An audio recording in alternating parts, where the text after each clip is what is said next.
Il y a eu changement parce qu'on a corrigé beaucoup d'erreurs qu'on faisait la fois passée, mais à cause de cette formation, on a essayé un peu de régler tout ce qui ne marchait pas. Dernièrement, il y a baisse parce qu'auparavant, on tracassait la population presque tous les jours. Mais actuellement, on a essayé un peu de réduire le banditisme. Chaque semaine, nous tenons la réunion du comité local de sécurité et avec les informations qu'on nous donne, et nous mettons ça en pratique pour essayer de diminuer un peu les cas de banditisme dans la ville. Je tiens toujours compte de jeunes et de femmes, la société civile qui nous accompagne aussi avec la réunion du comité local de sécurité, et nous prenons en compte leurs recommandations et nous faisons tout pour mettre ça en pratique.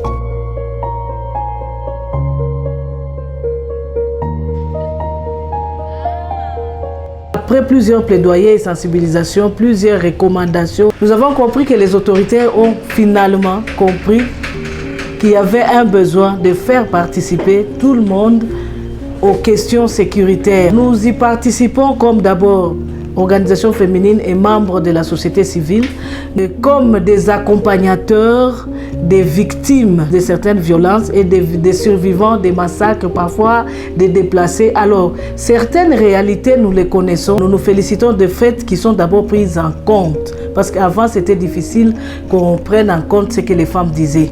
Aujourd'hui, nous voyons de nettes améliorations dans la mise en pratique des actions communes recommandées par les femmes. Bien avant, vraiment, il n'y avait pas vraiment une franche collaboration directe avec les autorités. Pourquoi? Parce que on ne participait pas dans différentes réunions. Mais aujourd'hui, après la création, là, il y a une très grande collaboration.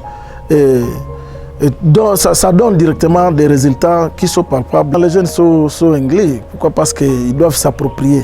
Nous récoltons des données par-ci par-là, des alertes purement sécuritaires, et nous les remontons aux autorités pour que ces autorités puissent agir. Il y a un impact, il y a des réponses rapides par exemple qui arrivent, qui viennent soulager la population. Il y a aussi des numéros verts qui sont déjà éparpillés partout dans la ville. C'est l'affaire de tous.